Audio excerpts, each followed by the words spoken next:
हूं कि जब 2025 लोकसभा विधानसभा चुनाव हो रहे थे तो केजरीवाल ने बोला था कि भैया ईडी, सीबीआई और कोर्ट जो है मोदी के इशारे पे काम करते हैं, मोदी ने खरीद रखे है, सब बिक रखा है।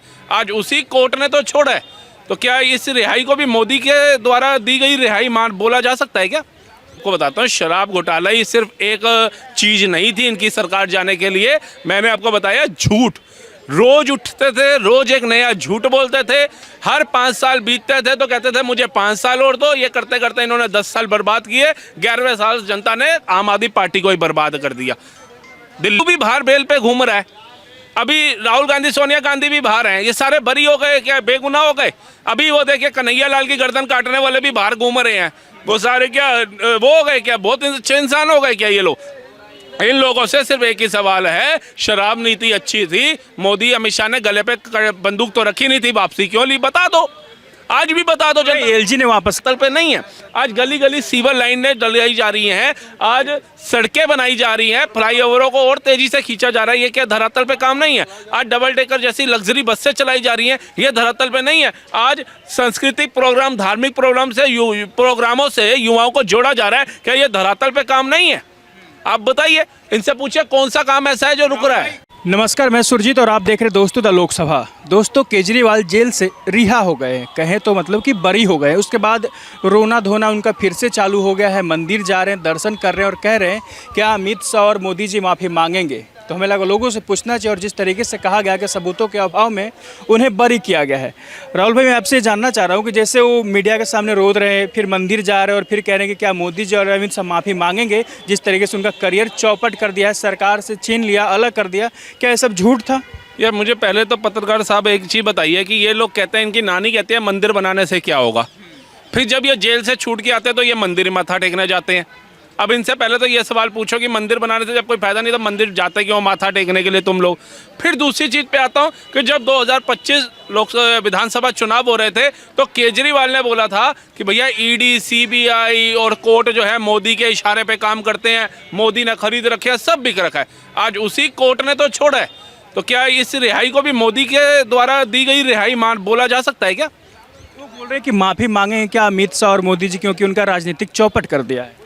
मोदी और अमित शाह ने कहा था शराब का घोटाला करो, मोदी और अमित शाह ने कहा था शराब नीति लगाओ और फिर वापस लो। मोदी और अमित शाह ने कहा था कि 6% से 12% का लाभ उनको दो जो शराब माफिया है। और मोदी और अमित शाह ने कहा था कि भैया ये जल बोर्ड के भी घोटाले करो और बसों के भी घोटाले करो। मोदी अमित शाह ने कहा था ईडी सीबीआई को इन पे केस करो। इन्हीं के ही बंदे थे जिन्होंने केस करवाया था, बाहर से कोई नहीं आया उठ करके कि आप कहेंगे पाकिस्तान अफगानिस्तान से आया था। इन्हीं के बंदों ने घोटाले जब इन्होंने किए, सुप्रिया सिनेत ने, कांग्रेस ने, अजय माकन ने, इन्होंने मुद्दा उठाया गोवा चुनाव को लेकर के पैसा कहां से आया। वो मुद्दा जब उठा तो सीबीआई ईडी ने काम किया। अमित शाह, मोदी ने तो तुम्हारे को बोला भी नहीं था। लेकिन जब काम होता है तो क्या होता है कि जो सत्ता में बैठा होता है, इन चोरों का मिशन यही है, मोदी हटाओ और सत्ता पे पप्पू को बिठाओ। कि झूठ बोल के ईडी और सीबीआई का गलत इस्तेमाल किया गया और उनका मतलब एक तरीके से सरकारी संस्थाओं का गलत इस्तेमाल हुआ, क्योंकि सबूत सीधी नहीं हो पाया। अभी तो क्या गलत इस्तेमाल हुआ ईडी और सीबीआई का? अगर गलत यूज हुआ तो आपको इसी निचली अदालत ने बेल देने से मना क्यों कर दिया था? बता दीजिए। इसका मतलब वो जज खराब थे, जज पे एक्शन होना चाहिए। फिर जब कोई सबूत ही नहीं है तो इतने दिन आपने इनको जेल में कैसे डाला? जज साहब ने, मोदी ने कहा था क्या? और आज मोदी नहीं कहा होगा, फिर छोड़ भी दो इनको।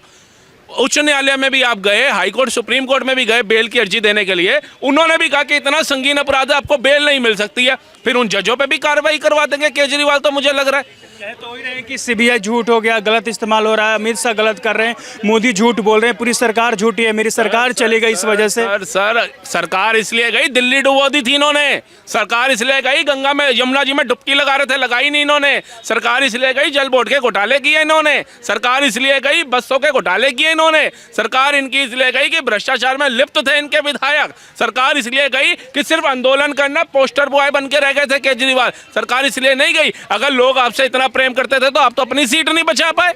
आप सिसोदिया जी शिक्षा की क्रांति लाने वाले अपनी सीट नहीं बचा पाए।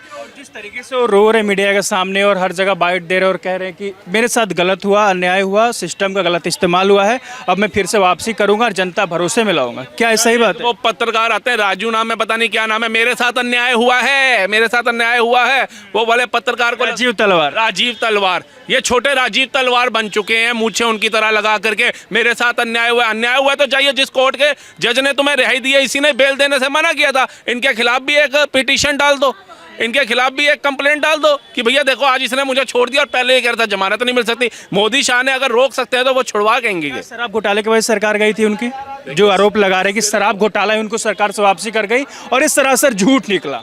देखिए मैं आपको बताता हूँ, शराब घोटाला ही सिर्फ एक चीज नहीं थी इनकी सरकार जाने के लिए, मैंने आपको बताया झूठ, रोज उठते थे, रोज एक नया झूठ बोलते थे, हर 5 साल बीतते थे तो कहते थे मुझे 5 साल और दो, ये करते करते इन्होंने 10 साल बर्बाद किए, 11वें साल जनता ने आम आदमी पार्टी को ही बर्बाद कर दिया, दिल्ली से बाहर कर दिया।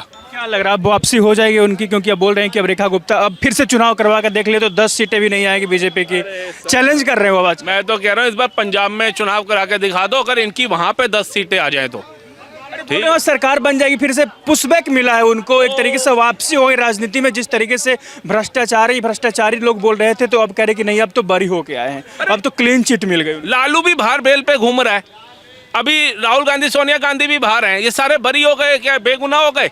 अभी वो देखिए कन्हैया लाल की गर्दन काटने वाले भी बाहर घूम रहे हैं, वो सारे क्या वो हो गए क्या, बहुत अच्छे इंसान हो गए क्या ये लोग? इन लोगों से सिर्फ एक ही सवाल है, शराब नीति अच्छी थी, मोदी अमित शाह ने गले पे बंदूक तो रखी नहीं थी, वापसी क्यों ली बता दो, आज भी बता दो। एलजी ने वापस कराया था, एलजी ने रोक दिया था, वो सब एलजी ने रोक दिया था तो आपने उस समय आके बोलना था, देखो जी एलजी का लेटर दिखाओ ना, अगर रोका था तो एलजी ने कोई लिखत में दिया होगा, वर्बली बोल के रोक दिया था। तो मैं कह रहा हूँ प्रत्येक दिन उठो, प्रत्येक दिन झूठ बोलो, झूठा पार्टी होना चाहिए था, इसका नाम आम आदमी पार्टी नहीं होना चाहिए था। और ये जो बार बार इलेक्शन की बात कर रहे हैं, मैं आपको अभी बता कि इस बार अभी चुनाव करा के देख ले, बीजेपी 10 सीट जीत जाए तो मेरा नाम बदल देना, मैं राजनीति छोड़ दूंगा ऐसे। अरे ये तो पहले भी राजनीति 10 बार छोड़ने, अपने बच्चों की कसम झूठी खा ली, मेरे को गाड़ी नहीं चाहिए, बंगला नहीं चाहिए, सब कुछ ले लिया इन्होंने। जो बच्चों की कसम झूठी खा सकता है वो कितनी कसम झूठी खा के बैठा होगा। ठीक है, दूसरी बात पे आ जाओ, दिल्ली में इलेक्शन करा लो, एक सीट नहीं आई, मैं कह रहा हूँ पंजाब में करो, अपा पंजाब जितांगे तो नशा मुक्त करा देंगे, रेत माफिया ਨੂੰ जेलों च भेज देंगे ते उभरदा पंजाब बनावांगे, विकसित पंजाब बनावांगे। आ पंजाब की हालत तो वेखो जाके की कीती हुई है, पंजाब के लोग तो वेट कर रहे हैं 5 साल बीतन तो इनू लात मार के भजाइए इधरों, जिवें दिल्ली वाले समझदार होए ने उसदा ही अपा भी समझदार होइए, जिस दिन पंजाब वाले तो बैठे हैं। आप जाके देखिए इनकी क्या हालत है। वो भगवंत मान जो किसानों के मसीहा बने हुए थे, ये जब दिल्ली में और हरियाणा में रोका गया किसानों को, आज लाठियां बरसा रहे हैं पंजाब के अंदर धनाधन, कोई सुनवाई नहीं हो रही उनकी और पेला जा रहा है किसानों को। क्या लग रहा है राजनीतिक वापसी हो गई है केजरीवाल की? अब बोल रहे हैं कि लोग अब दिल्ली में नजर आएंगे, अब कुछ हो सकता है, बदलाव है, या लोग चेहरा मान रहे हैं कि नहीं अब बढ़िया है? नहीं देखिए, अगर ये 1 साल के अंदर के मंदिर में गए थे दर्शन करने, अब जाएंगे ना, और हनुमान मंदिर ही जाते हैं बता दो। लेकिन हनुमान जी को जो सबसे प्रिय थे प्रभु श्री राम हैं, जिनके लिए उन्होंने माता सीता को मांग में सिंदूर लगाते देखा तो उन्होंने कहा जी मेरे पति मुझसे प्रेम करते इसलिए लगाती हूँ। उन्होंने अपने पूरे शरीर पर ही सिंदूर लगा दिया कि भाई जब तुमसे इतने से सिंदूर से प्रेम कर सकते तो मुझसे कितना करेंगे। उन्हीं के वहां जा रहे हो, उन्हीं के आराध्य को तुम ठुकरा रहे थे। क्या हनुमान जी खुश हो जाएंगे तुम्हारे से? दोबारा जेल का रास्ता खुलवाएंगे हनुमान जी, थोड़े दिन रुक जाओ। कह रहे हैं कि स्ट्रक्चरल इशू आ गया है, कुछ सबूत नहीं मिला इसलिए ऐसा हो गया। क्या लग रहा है फिर से जेल जा सकते हो? एक बात बताओ, अगर सबूत नहीं मिला तो एक बार आईफोन के पासवर्ड दे दो जा करके। देखो, अगर मैं ईमानदार हूँ, ये मेरे फोन में मेरा फिंगरप्रिंट लगा है, मैं अभी लगाऊंगा, कहूँगा ये लो भाई सब कुछ देख लो मेरे फोन में, मुझे काय का डर है। तुमने 150 से ज़्यादा सिम में क्यों तोड़ के फेंकी बताओ? क्योंकि तुम जो थे इनकम टैक्स ऑफिसर रह चुके थे, तुम्हें पता था इन चीज़ों से कैसे बचा जाता है। आईफोन ही तुमने क्यों खरीदा? वैसे तो पूरी दुनिया कह रही है भैया made in India, made in India, तुम चलेगा आईफोन, और आईफोन की एक अपनी पॉलिसी है, चाहे वहाँ के अमेरिका का राष्ट्रपति आके बोल दे कि भैया इसका हमारे को कोड दो, इसको खोलो, वो अननोन फोन किसी और का खोलेगा ही नहीं। कोर्ट के कहने पे जब उसने नहीं खोला तो आप ये चीज़ देखिए, वो बड़ा दिल्ली में वापसी मान सकते हैं अरविंद केजरीवाल की विपक्ष के तौर पर, और आने वाले समय में सरकार भी बना सकते हैं, ऐसा बोल सकते हैं? क्योंकि अब लोगों ने कह लिया कि अब केजरीवाल की वापसी हो गई है। दिल्ली के अंदर केजरीवाल ने छठ मैया का पर्व बंद करा दिया था, होली बंद कराता था, दिवाली बंद कराता था। इस बार दिवाली भी मनाई गई, छठी मैया का पर्व भी मनाया गया, होली पे भी कोई अभी तक गवर्नमेंट की वो इंस्ट्रक्शन नहीं आई है कि पानी मत वेस्ट करो, ये मत करो, जबकि ये करते थे।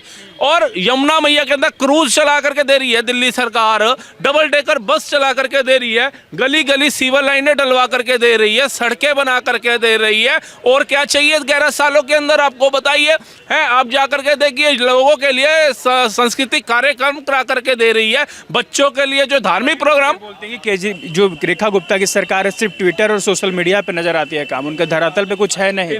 इसका जवाब जहाँ जहाँ पे आप हारे हैं ना, एक बार उन इलाकों का दौरा करिए। आप वेले बैठे हैं, आपके पास कोई काम धंधा है नहीं, जाइए उन जगहों पे जाकर के दौरा करिए और देखिए आप किस हालत में वो स्थिति छोड़ के गए थे और आज उसकी स्थिति क्या बन चुकी है। आज कितना बदल गया 1 साल के अंदर, और तुम 11 सालों में नहीं बदल पाए थे, तो ये तुम्हारी नाकामियत थी। और आज उसको अगर रेखा गुप्ता सरकार करके दिखा रही है। लोग बोले कि धरातल पे नहीं है, कुछ काम है धरातल पर, कुछ बता सकते हैं? क्या काम नहीं है? ये जो क्रूज यमुना के अंदर छठी मैया का पर्व बना था, ये क्या धरातल पे नहीं था?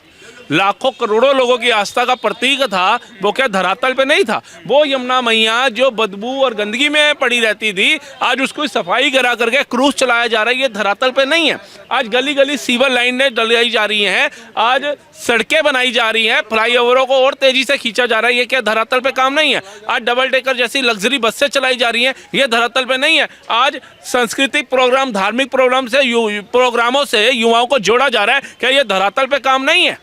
आप बताइए, इनसे पूछिए कौन सा काम ऐसा है जो रुक रहा है। कई लोग बोलते हैं कि रेखा गुप्ता डमी सीएम है, क्योंकि कई बार गलतियों से कुछ निकल गया मुंह से। उसके बाद आपके ट्विटर हैंडल पर जाइए, सोशल मीडिया पर जाइए, हर जगह कहा जाता है कि रेखा गुप्ता ओरिजिनल सीएम नहीं है, बस एक डमी बिठा दिया गया है। देखिए, टंग स्लिप हो जाती है, लेकिन एटलीस्ट रेखा गुप्ता बच्चों की झूठी कसम नहीं खाती है। वो ये नहीं कहती कि मुझे मेरे बच्चों की कसम है, मैं गाड़ी नहीं लूंगी, मैं बंगला नहीं लूंगी। वो झूठी कसम खा के ये नहीं कहती कि मैं ये काम नहीं करूंगी, मैं वो काम नहीं करूंगी। वो झूठी कसमें खा के ये नहीं कहते कि भाई मैं तो घर में अपनी एसी के अंदर नींद पूरी करूंगी और मैं फिर आराम से काम करूंगी। वो लेडी का मैं आपको बताता हूँ कि अगर कहीं पे सुबह का प्रोग्राम है 7 बजे, वो वहाँ जाएगी और रात को 2 बजे किसी मीटिंग से फ्री हो रही है तो घर जाएंगी। प्रीतमपुरा में रहती थी, हमारे यहीं से उनकी गाड़ी निकलती थी, तो हमें पता है उनका क्या टाइमिंग होता था सायरन का। तो ये चीज़ें छुपी नहीं। जो काम करने वाले हैं ना, उन्होंने काम करके दिखाना है, और जिन्होंने हराम का खाना है, जिनको आदत पड़ चुकी है लग्जरी जीवन जीने की, वो जीते रहेंगे। उनका काम है कि जनता के टैक्स का पैसा आ रहा है, खाते जाओ। जब अम्मा जाए खाने तो कौन जाए बुनाने, कहावत है, वही वाली केजरीवाल पे साबित हो रही। सवाल है राहुल भाई, कुछ लोग ये बोल रहे हैं कि केजरीवाल बरी हो गए, क्लीन चिट हो गए, बीजेपी दोषी है, मोदी और अमित शाह दोषी इस मामले में, और सीबीआई का दुरुपयोग हुआ है और दिल्ली में वापसी कर चुके हैं केजरीवाल। इसका जवाब दे दीजिए भाई साहब। फिर मेरे को तो ऐसा लगता है कि दिल्ली के अंदर किसी का पर्स भी चोरी हो जाए ना, तो मोदी को गाली देना शुरू कर देना चाहिए। केजरीवाल के अकॉर्डिंग चलेंगे तो दिल्ली में अगर कोई जा रहा है, किसी का पैर फिसल गया, घुटना टूट गया, तो मोदी दोषी है। ठीक है, किसी को लूज मोशन लग गए और शौचालय खुला नहीं मिल रहा तो मोदी दोषी है। किसी को पीने को पानी अगर आ रहा है, दूसरा बंदा पहले गिलास में पी रहा है, दूसरे को पानी नहीं मिला तो मोदी दोषी है। मुझे लगता है इन लोगों के पैदा होने पे भी मोदी दोषी होगा। मतलब बरी हो गए तो मतलब ये मतलब निर्दोष नहीं माना जा सकता? भाई बरी हो गए ना, अभी तो जांच एजेंसी, अभी ईडी सीबीआई ने बोला है ना कि भाई जब आपको क्या लग रहा है सबूत नहीं है, इसने डिस्ट्रॉय करे, तो हम लगे तो हुए। इतना आसान नहीं है एप्पल के कंपनी को बोलना कि भैया आप इसको, तो उसके टेक्नोलॉजी देखी जा रही है ना। हमारे भारत में भी तो ऐसे ऐसे लोग हैं ना, ऐसे ऐसे एक्सपर्ट हैं ना, लगे हुए हैं उनके पीछे। एकदम थोड़ी ना मिल जाएगा। अब रेत में से सुई ढूंढने जैसा आपने काम बना करके दे दिया, समय तो लगेगा ना। और भारत का तो आपको पता ही है कि कानून व्यवस्था कैसी है कि झगड़े का केस आज होता है, 14 दिन के बाद उसको जमानत मिलती है। बलात्कार आज होता है, 10 साल बाद उसको सजा मिलती है। तो इस चीज़ के अंदर तो हमारे देश की भारत सरकार को इसमें मोदी जी को काम करना चाहिए। जो कानून व्यवस्था है इसको ठीक करना चाहिए। बलात्कारी बलात्कार करता है, वीडियो बनाता है, फिर भी उसको लड़की को साबित करते रहते हैं, चप्पलें गिर जाती है, उसका परिवार नीलाम हो जाता है कि इसने कहाँ हाथ लगाया था, कैसे दुष्कर्म किया था, क्या क्या ले करके आया था, वो सारी चीज़ें। जब वो वीडियो बना के डाल रहा है और वो सामने दिख रहा है बलात्कारी, तो उठा के साले को जेल में डालो। ये कानूनी व्यवस्था भारत सरकार को ठीक करनी पड़ेगी।